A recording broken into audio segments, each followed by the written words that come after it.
You guys look amazing. Class of 2017. Give yourselves a hand.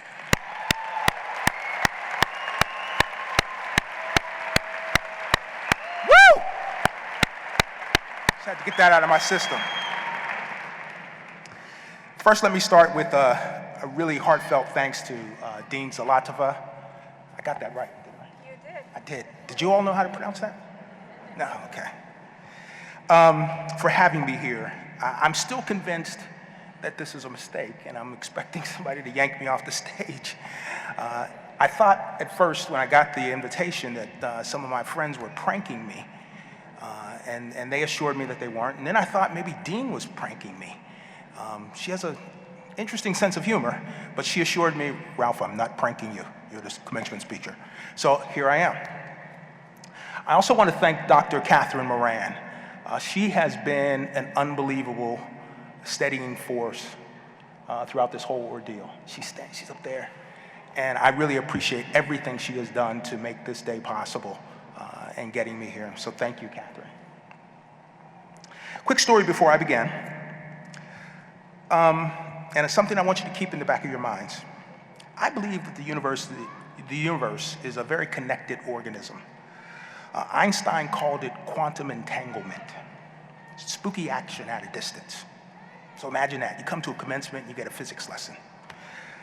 When I began writing my speech, I thought giving it a title would help focus me and channel my thoughts and my energy. So after a lot of consideration, I titled my speech, Change the World. Upon a recommendation from last year's commencement speaker, Ira Cohen, who, by the way, did an unbelievable job, and thanks, Ira, for all the great advice and counsel, I was advised to download a teleprompter app to practice. And in the app, they had some pre-filled information. And it read, because people who are crazy enough to think that they can change the world are the ones that do. That immediately became the title, the new title of my speech. So, hang on to that thought, grab your popcorn, let's get started. I'm keenly aware I only have a few moments to excite you, perhaps entertain you, and most importantly, inspire you. To accomplish that tall order, I'm going to call upon the words of George Bernard Shaw, Steve Jobs, Yoda, and that great modern poet and philosopher, the irrepressible nature boy, Ric Flair. Woo-hoo! I am certain these four have never been mentioned together in the same breath or any known conceptual framework, which means I clearly have my work cut out for me.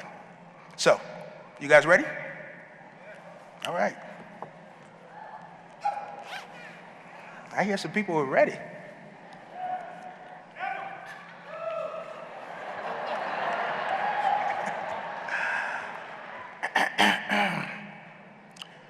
I'm a two-watch wearing, custom suit wearing, victory stealing, wheeling dealing, woo!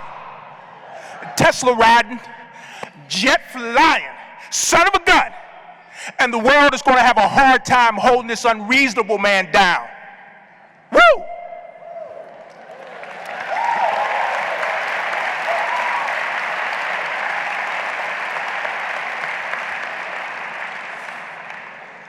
I see a few people a little more awake now.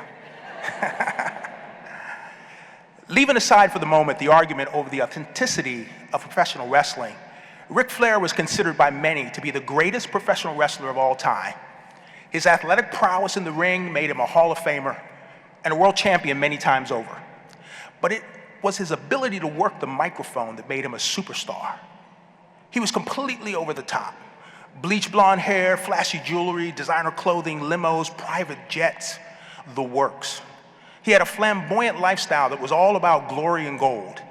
He had the spectacular ability to look straight into the camera, lean into the microphone, and take testosterone-fueled trash talk to a completely different level. A pro wrestling promo is actually a lot like a commencement speech. I'm sure Dean Zalatova just nearly fell off her chair back there. A great promo builds drama, and true masters of the craft use it to set up the storyline and get people excited to see the match. Or in this case, listen to the rest of this speech. If you thought Ric Flair was over the top, George Bernard Shaw said, quote, "The reasonable person adapts to the world. The unreasonable one persists in trying to adapt the world to them. Therefore, all progress depends on the unreasonable person." He also said, quote, "People are always blaming circumstances for what they are. I don't believe in circumstances. The people who get on in this world are the people who get up and look for the circumstances they want. And if they can't find them, they make them," end quote.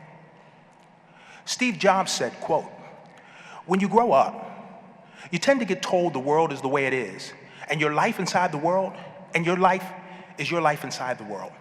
Try not to bash into the walls too much. Try to have a nice family. Have fun. Save a little money. Life can be so much broader once you discover one simple fact.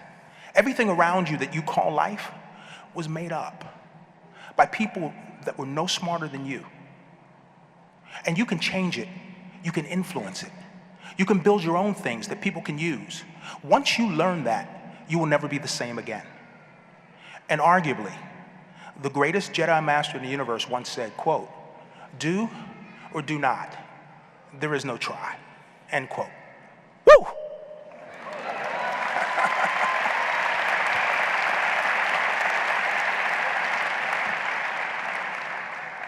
If I didn't know better, that all sounds like some amazing let's get it on trash talk by some of the most influential real and imagined thinkers that have ever lived. However, the thing that makes what you're hearing today truly unique is that I'm asking you to consider it all in concert as part of a mind-altering worldview that will permanently imprint upon you both the power and the requisite responsibility to change the world. Every graduating class faces interesting, extraordinary, and in some cases, unique challenges. That said, what makes this moment in time so exceptional is the deep and intractable divide that seems to be defining our existence, not just in this country, but across the planet. It's the kind of division that makes solving problems less probable and less possible. Luminaries such as Stephen Hawking have recently been sounding alarms, stating that human technology coupled with, quote, "our naturally aggressive instincts," end quote, could threaten the existence of the human race. Hence, the need for people who are not simply willing to bend to how things are or how the world is trending. We need unreasonable people to dig in their heels against what may feel like an inevitable slide into chaos.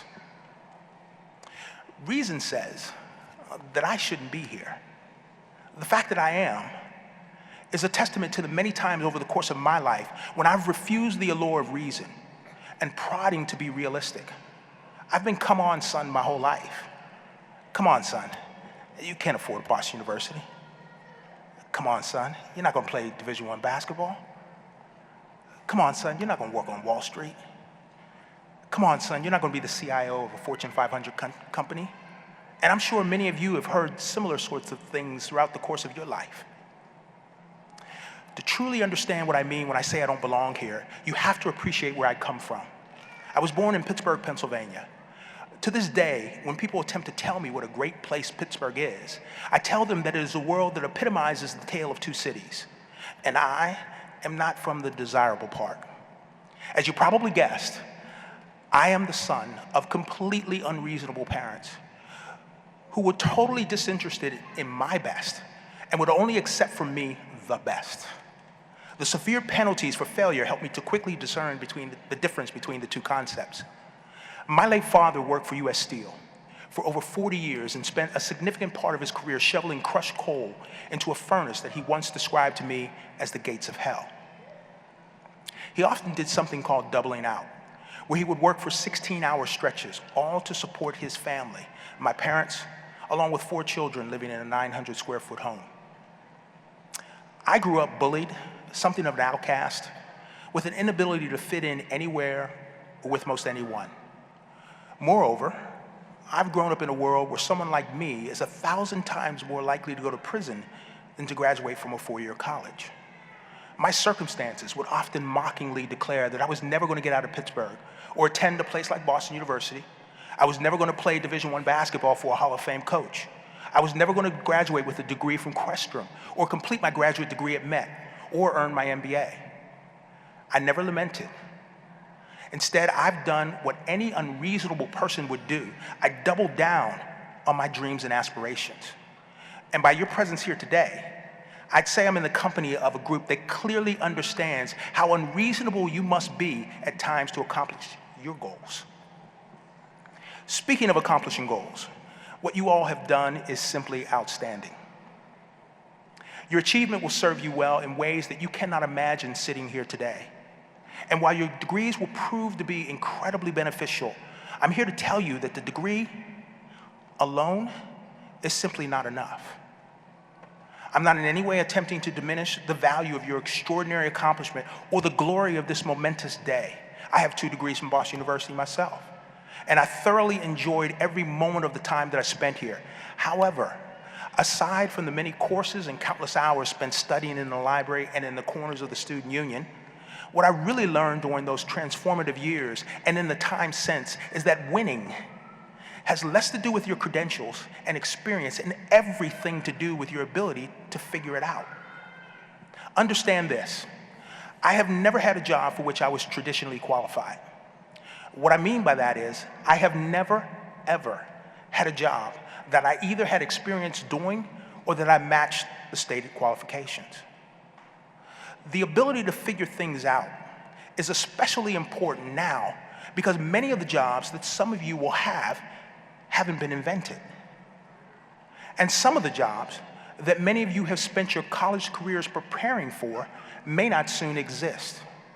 That is in part due to the fact that people like me and people like you the world over are leveraging technology to do things and create things that were not even possible just a few short years ago. If you have not done so, I strongly encourage you to watch the YouTube video entitled "Humans Need Not Apply." The video is a must-see. It chronicles the impact of technological changes that are rapidly and comprehensively redefining the very concept of work. What I'm suggesting to you is that your career is going to be defined by your creativity, your resiliency, your emotional intelligence, your curiosity, and your ability to reinvent yourself over and over and over again. So, when peers said to me that I couldn't move from retail store management to banking, or from commercial banking to investment banking, or that it was crazy to walk away from my great investment banking job to start my own company, which, by the way, failed. And to this day, I called it the best experience of my life. I did what any unreasonable person would do. I ignored them. And you should have heard all the people who said that I couldn't make a successful transition to sales and marketing, and the chorus of doubters who scoffed at my decision to move into technology. Had I been thinking reasonably, I would never have done any of those things. Woo!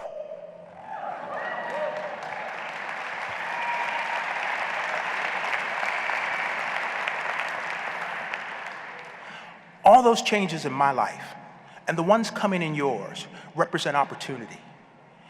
If you are the unreasonable type, the type that is dissatisfied with being defined by boundaries, circumstances, and limits that you did not create, or walls that someone else made up, even if that wall is that degree you just earned, then the world that awaits you is full of opportunities.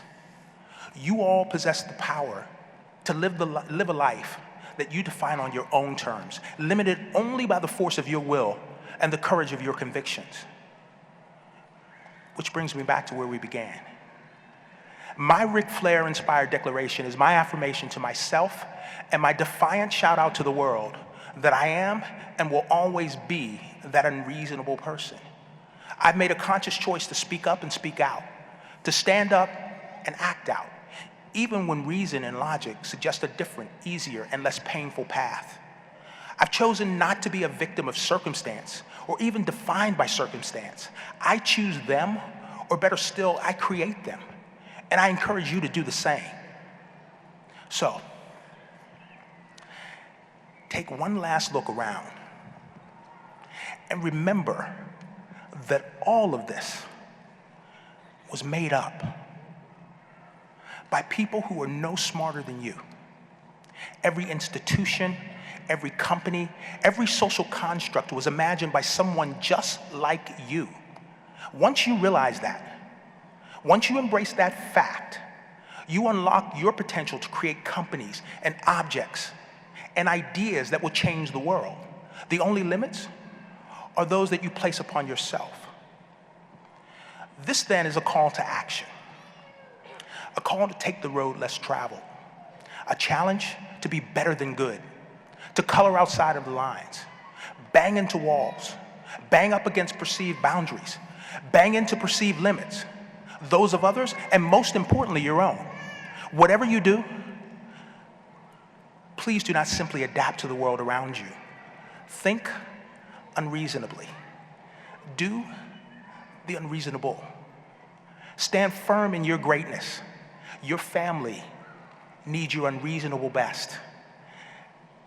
Your communities need your unreasonable force. Your country needs your unreasonable might. The world needs your indomitable, unreasonable will to challenge convention and change our collective course for the better. Force the world to adapt to you. Create for yourself a life of infinite possibilities, and by doing so, change the world. Now, Boston University, class of 2017, give me 2 claps to the Ric Flair. Woo!